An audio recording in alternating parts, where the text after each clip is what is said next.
Bonjour à toutes, bonjour à tous. Merci d'être fidèles au rendez-vous pour la lecture de l'épître de Paul aux Éphésiens, chapitre 5. Devenez donc les imitateurs de Dieu, comme des enfants bien-aimés, et marchez dans la charité, à l'exemple de Christ, qui nous a aimés et qui s'est livré lui-même à Dieu pour nous, comme une offrande, un sacrifice de bonne odeur.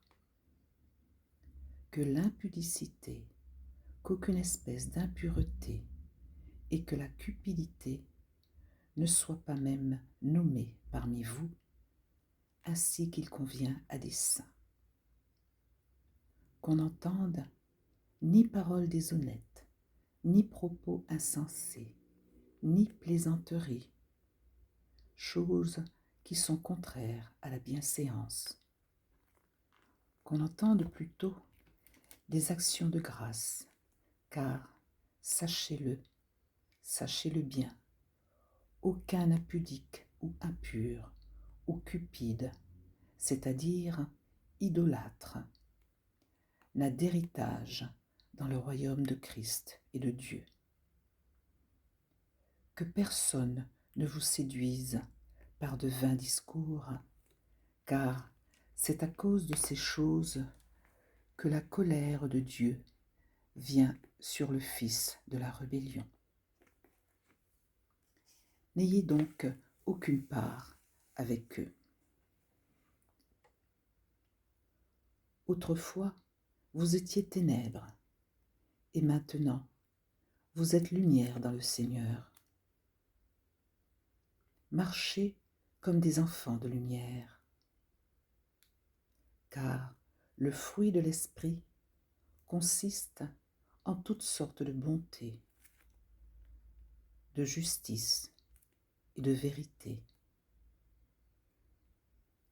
Examinez ce qui est agréable au Seigneur et ne prenez point part aux œuvres infructueuses des ténèbres, mais plutôt condamnez-les.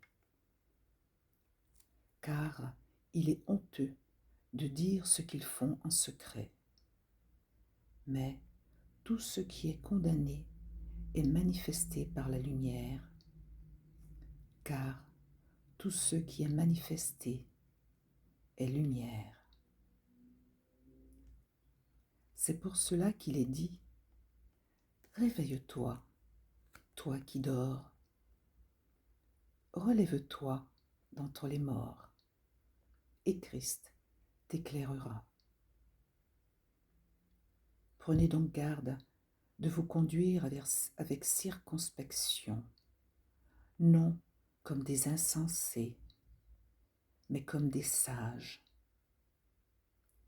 Rachetez le temps, car les jours sont mauvais. C'est pourquoi ne soyez pas inconsidérés, mais comprenez quelle est la volonté du Seigneur. Ne vous enivrez pas de vin, c'est de la débauche. Soyez au contraire remplis de l'esprit. Entretenez-vous par des psaumes,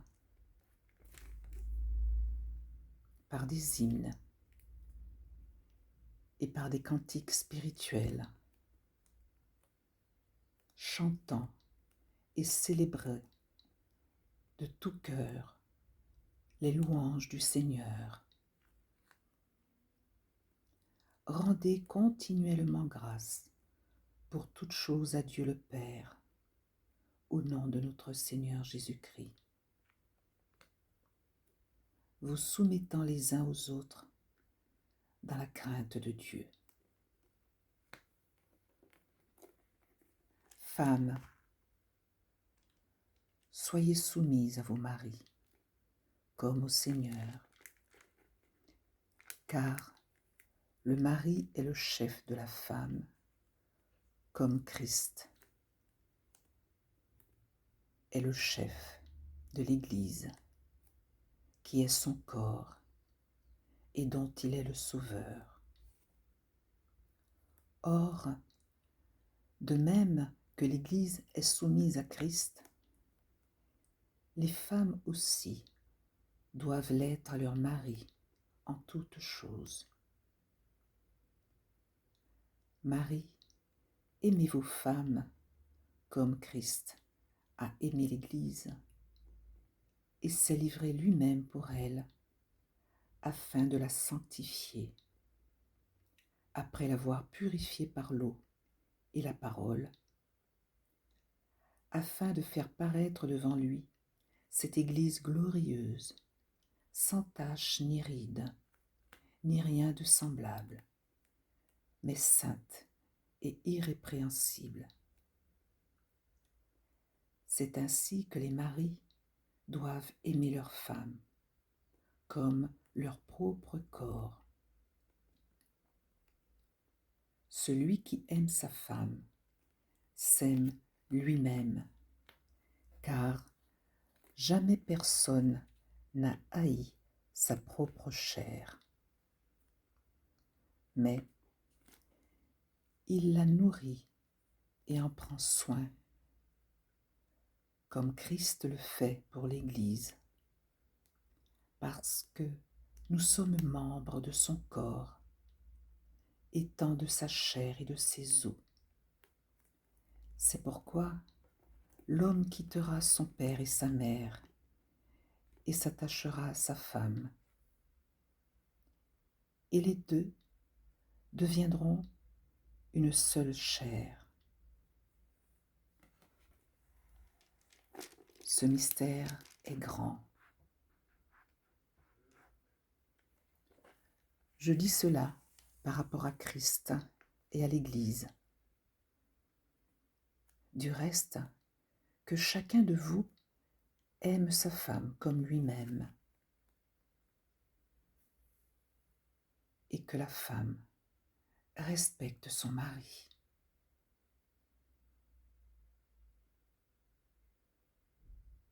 Merci de m'avoir accompagné durant cette lecture. À demain pour le chapitre 6. Que Dieu vous garde.